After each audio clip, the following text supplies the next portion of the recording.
मध्य प्रदेश के सबसे साक्षर जिले में शिक्षा की क्या तस्वीर है, ये कई बार हम आपको दिखा चुके हैं। आज फिर नरसिंहपुर जिले की एक ऐसी ही तस्वीर आप तक हम लेकर आए हैं जो प्रदेश में शिक्षा व्यवस्था और शिक्षा अधिकारियों की लापरवाही की पोल खोल रही है। तो खास खबर में बात करेंगे जमीन पर इम्तिहान की।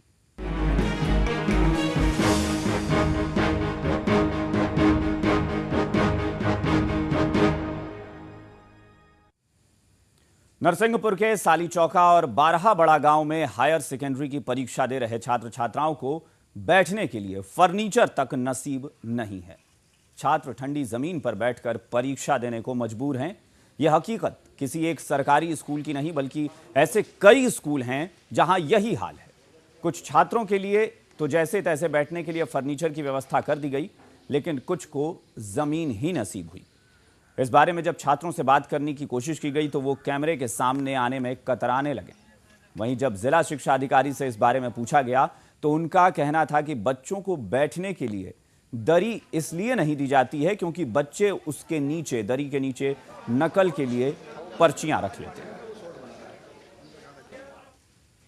तो जिला शिक्षा अधिकारी की एक दिलचस्प और बहुत अजीबोगरीब ये टिप्पणी आई। बहुत अजीब तरह की बात उन्होंने कही कि बच्चों को जमीन पर इसलिए बिठाया गया ताकि वो नकल ना कर सकें, और अगर दरी दे दी जाती उन्हें बैठने के लिए तो दरी के नीचे वो पर्चियां छुपा कर रख लेते और नकल कर लेते।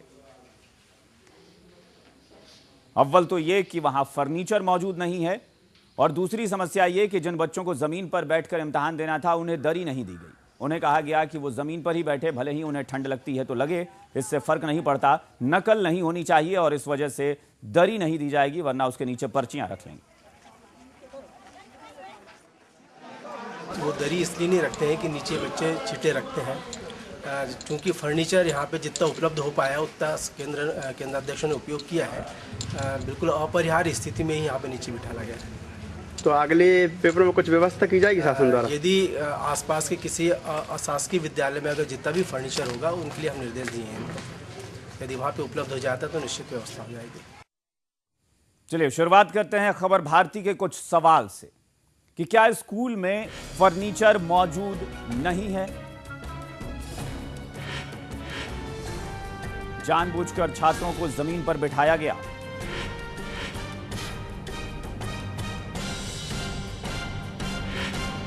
क्या स्कूल में फर्नीचर की मौजूदगी के बाद अब जो नकेल कसना है वहां पर किसी भी तरीके से कोई भी अव्यवस्था हो, या वहां पर जो नकल करते हैं लोग बच्चे उस पर लगाम लगाने का क्या यही तरीका बचा है?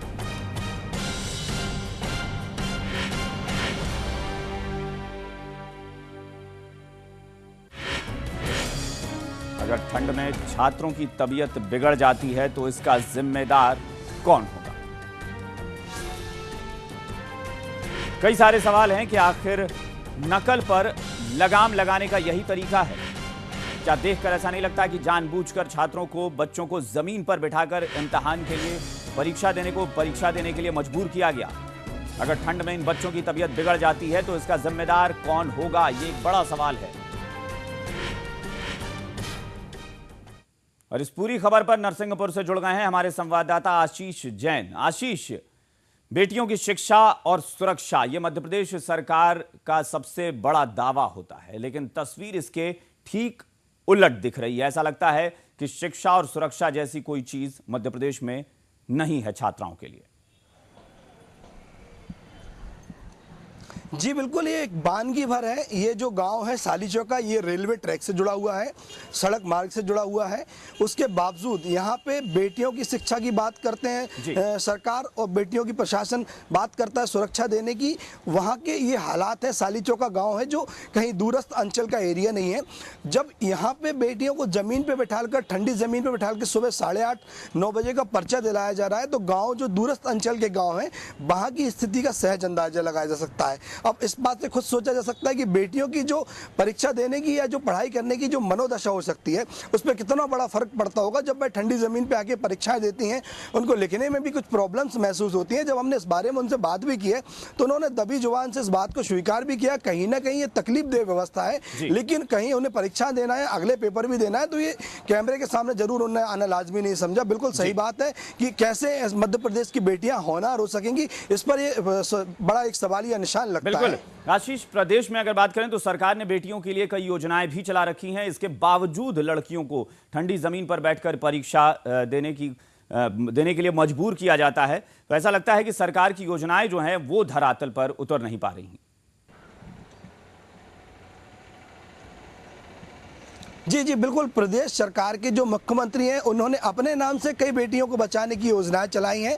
बेटी बचाओ अभियान चल रहा है, बेटी के जन्म के साथ ही उसे लाडली लक्ष्मी योजना का दर्जा दिया जाता है। उसके बाद जब उस विवाह लायक हो जाती है तो उसे मुख्यमंत्री कन्यादान योजना का लाभ मिलता है। लेकिन जो सारी मंशाएं जब सरकार की दिखाई देती हैं तो कहीं उनका ही अफसर जो होती है, अफसर या सरकारी अमला होता है, वही भी कहीं ना कहीं इनकी मंशाओं पर पानी फेरता नजर आता है। स्वाभाविक बात है कि जब ये एक जिले के एक गांव की बात है तो कई जिले हैं ऐसे, कई गांव हैं, कई दूरस्थ अंचल के गांव हैं जहां पे बेटियां ऐसी खराब व्यवस्थाओं का शिकार हो रही हैं। अब ऐसे हालात में सहज अंदाजा लगा सकता है कि कैसे ये बेटियों के भविष्य की कल्पना की जा सकती है, कैसे बेटियां होनहार होंगी, कैसे गांव की बेटियां बढ़ चढ़कर किसी कॉम्पिटिटिव एग्जाम में हिस्सा ले पाएंगी और कैसे वो मध्य प्रदेश का प्रतिनिधित्व करवाएंगी। इन सारे प्रश्नों पर एक सवालिया निशान जरूर लगता है। मध्य प्रदेश की योजनाएं, मध्य प्रदेश सरकार की भले ही मुख्यमंत्री कोशिश करते रहे, कितनी भी योजना बनाते रहे लाडलियों को बचाने की और लाडलियों को होनहार करके प्रदेश का नाम रोशन करने की, लेकिन हकीकत में जब ये नज़ारा देखते हैं, ऐसे नज़ारों से साफ समझा जा सकता है कि कल का भविष्य कैसे अंधकार में जाने के तैयार हो रहा है, कैसे गर्त में जा रहा है कल का भविष्य। बिल्कुल आशीष, निश्चित तौर पर अंधकार में भविष्य जा रहा है। अगर आशीष शिक्षा व्यवस्था ऐसी ही रहेगी तो शायद वो दिन दूर नहीं जब मध्य प्रदेश में शिक्षा का स्तर भी गिरेगा, जिसके लिए मध्य प्रदेश सरकार लगातार कोशिश कर रही है कि शिक्षा स्तर काफी बढ़िया हो जाए।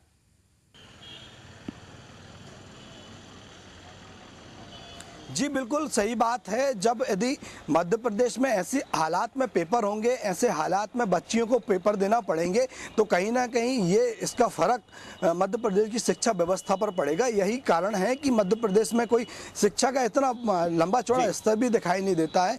यदि शैक्षणिक क्षेत्र की बात की जाए तो मध्य प्रदेश कहीं अच्छे राज्यों में, शिक्षित राज्यों में गिने जाने की पोजीशन में आता तो है, लेकिन जो एक प्रतिनिधित्व की बात है कि देश में शिक्षा के स्तर में मध्य प्रदेश प्रतिनिधित्व करे, ऐसा कोई समझ में नहीं आता। और उसके पीछे ऐसी अव्यवस्थाएं बहुत बड़ी जिम्मेदार है और यही कारण है कि जो अफसरशाही है वह भारी पड़ रही है सारे तंत्र पर। और यही वजह से कल का आने वाला जो भविष्य, कल के आने वाले जो रिजल्ट है बच्चों का, इन अव्यवस्थाओं के चलते कहीं ना कहीं खटाई में जरूर पड़ जाता है। उनकी जो अंक सूची है उनमें बड़ा प्रभाव डालता है ऐसी व्यवस्थाएं।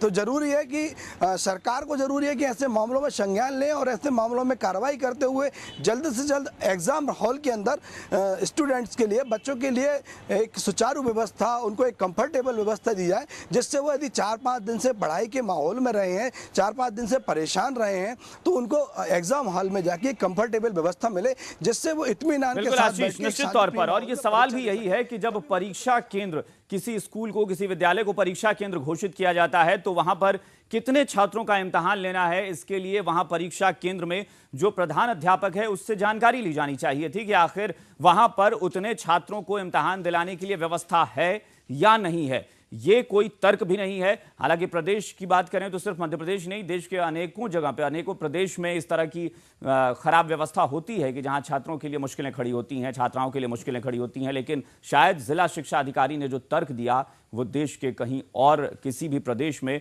कोई जिला शिक्षा अधिकारी ने ऐसे तर्क नहीं दिए होंगे कि आखिर नकल रोकने का क्या यही तरीका हो सकता है।